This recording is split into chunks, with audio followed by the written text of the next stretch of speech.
What up, YouTube?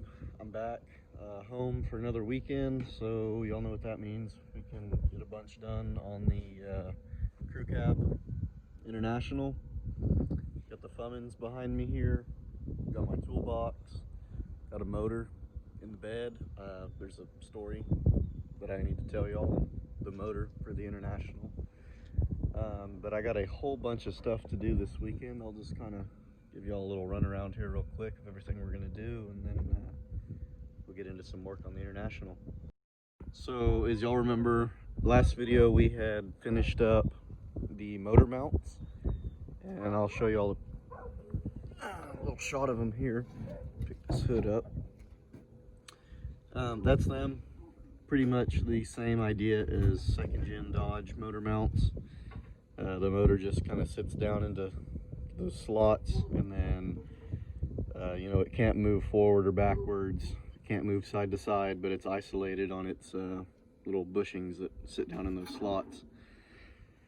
Mind all that stuff, I just slid all my mock-up pan and block and everything under there for while I was gone for almost a month.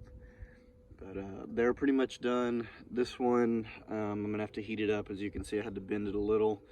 They kind of pulled together when I welded them, so I just need to heat those up with a torch and put a big pipe wrench on them and just kind of bend it out a little bit, and then go back through some of my welds and finish welding. I hadn't done any of the welds on the bottoms down here, so basically just that's left on the frame.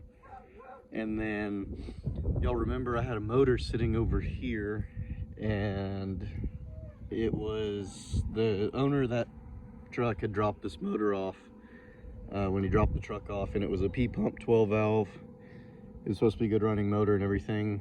Well, I went to I got a tarp and rope over it because it's been raining. I went to put a starter on it. I went to put the flex plate on, or I put the adapter plate on, and I put the flex plate on, and I was going to put the starter on and then hoist it up and drain the oil, do an oil change, and then put it in there and start it up at the end of the last video. But I ended up, I put the adapter plate on and I put the flex plate on, and I was torquing the flex plate bolts down, and I wasn't really thinking about it, and I torqued a couple of the crankshaft bolts, and it kind of dawned on me. I was like, man, I'm torquing these things down and this motor's not turning over. You know, usually you gotta hold the motor from turning over with a pry bar or a crowbar or something. You gotta wedge the flywheel, or you gotta keep it from turning while you torque the bolts down. And I was like, man, this thing's not turning. And so I, you know, kind of put a bit of effort into it, and that motor was locked up. And so I got on the phone with the guy and I said, hey, you know the motor's locked up. He said, oh, well, tear into it, find out what's wrong. And it ended up being full of water. One of the cylinders, I mean, and it was rusted solid. It had probably had water in it for several years. All the injectors had rust in them. I tore it all the way down. The bearings, some of the, I think 3 or 4 of the rod bearings were just absolutely shot. Even if it was a good running motor, it would have been pretty clattery. And then cylinder 1 had some galding on it. It was starting to melt away and eat the cylinder walls. So he said, scrap that motor, forget about it. He brought me another one. I got here in the bed of the Cummins. It is a first gen motor. It's got a rotary pump on it, PE pump, which is fine. Just about as reliable, just not as much power potential, but it's fine. It's not gonna be a drag truck. Look at a little cat.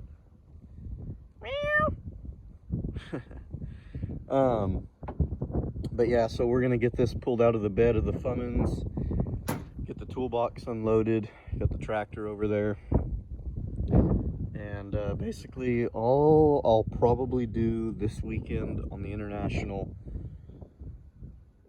put the adapter plate on, put the flex plate on, go get a starter for it, do an oil change, oil filter,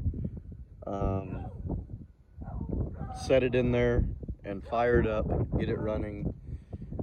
Might have to replace this fuel pump. Who knows if this fuel pump's bad? I'll probably throw a filter on it too. Hopefully this pump's good, because they're known to just quit working. but it's already got a hose on it. It looks like it should be pretty easy. If I can just hook a battery up and a jug of diesel.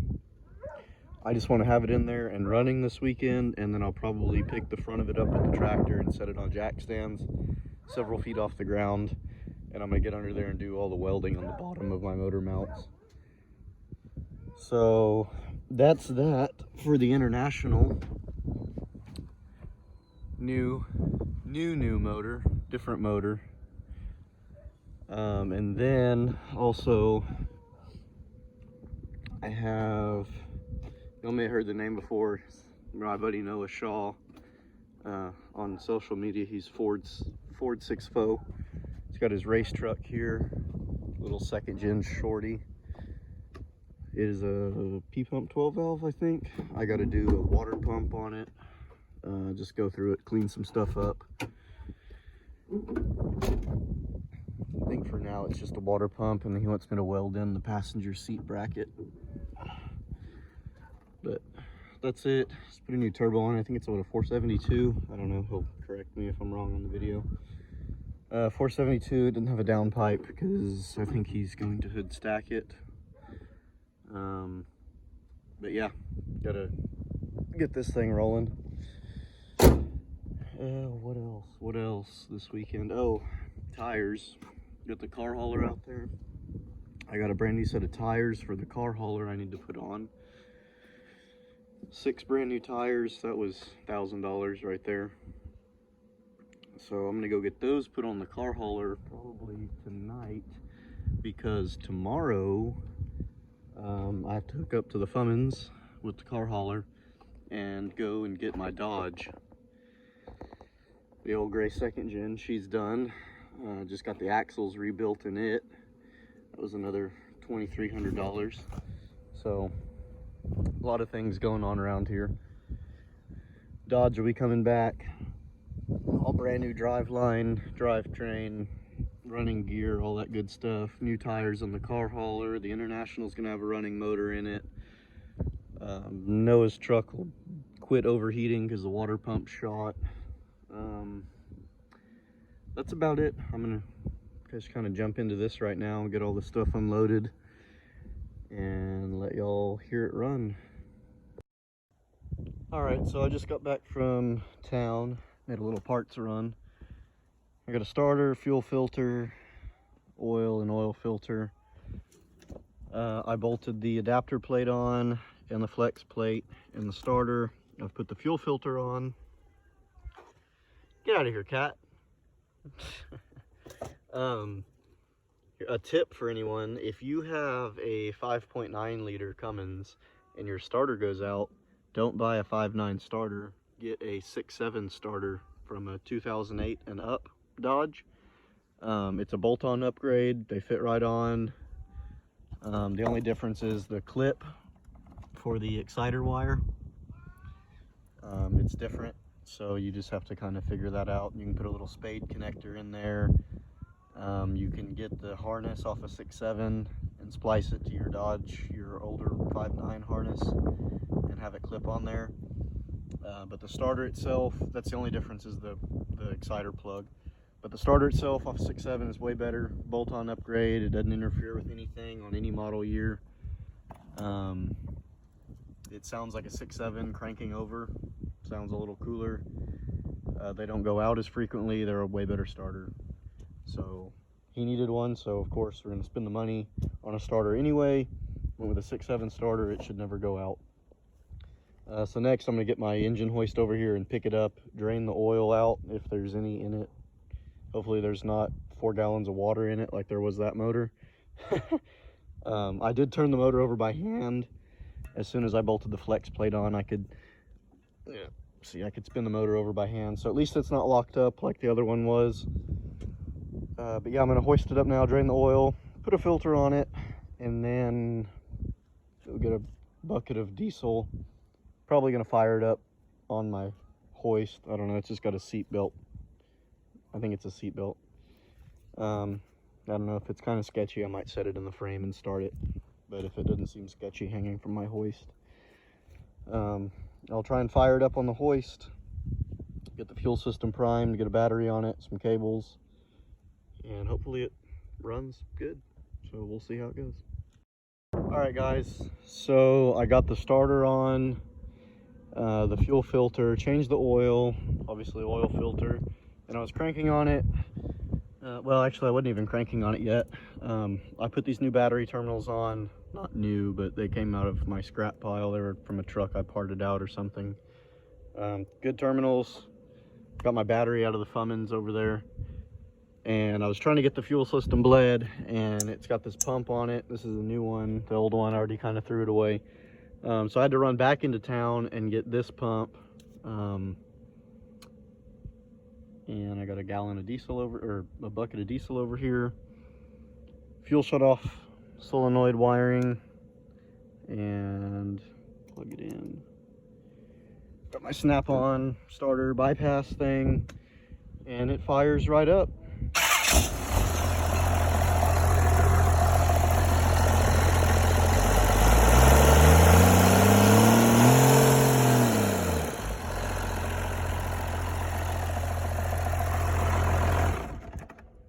Fires up, shuts off with the fuel shut-off solenoid, just like it's supposed to.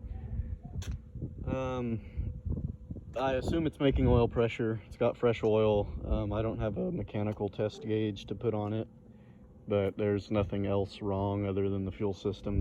Who knows how long this has been sitting. All it needed was a lift pump. So I assume it's making oil pressure. There's no real problems with it. It's not knocking or anything. She's mint. So I got the old motor mounts off the first gen Dodge. I already took them off, both sides. There's the other one. So now what I'm going to do, I'm going to take the motor mounts from my mock-up block there, get them put on, and that should be about it. Set it in there and I'll fire it up in the frame, and we'll have a running motor, running Cummins motor in that frame here shortly. All right, guys, here it is. Got it in.